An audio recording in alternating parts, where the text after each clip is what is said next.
শহরের মেইন রাস্তায় রিক্সা যে কোনো রিক্সা চলাচল মানে এটা তো ডিএমপির আগের নির্দেশনা আছে, সেই জন্য আরেকজনের বাহন ভেঙে ফেলাটাও হয়তো বা এটা অনেক বেশি কড়া হয়ে গিয়েছে।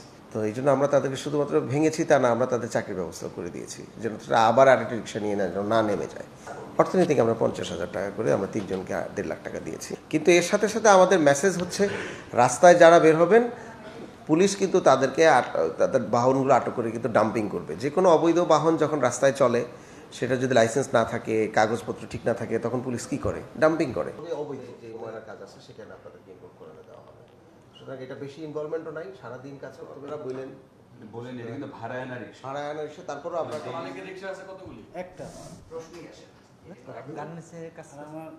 মানে শহরের মেইন রাস্তায় রিক্সা যে কোনো রিক্সা চলাচল মানে এটা তো ডিএমপির আগের নির্দেশনা আছে, আমাদেরও নির্দেশনা আছে, আমরা তো উঠতে দিব না, এই ক্ষেত্রে কোনো ছাড় নাই। কিন্তু সেই জন্য আরেকজনের বাহন ভেঙে ফেলাটাও হয়তো বা এটা অনেক বেশি কড়া হয়ে গিয়েছে।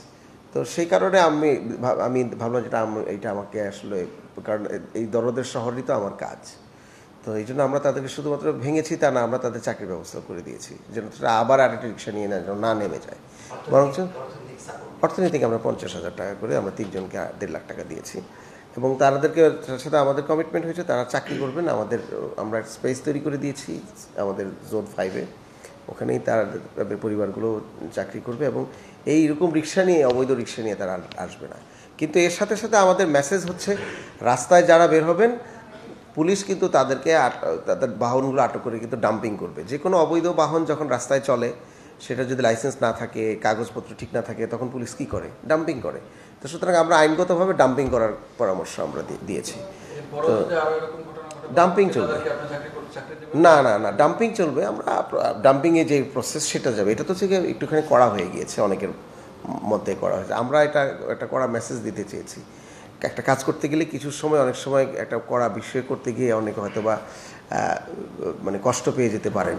তো 10টা কাজ করতে গেলে আপনার আরো 2টা ঘটনা এরকম ঘটবে, সেই সময় কি আপনি একই রকম কর্মকাণ্ড? আমরা চেষ্টা করব। সত্য কথা হচ্ছে যে একটা মানবিক শহর করতে গেলে তো আমাকে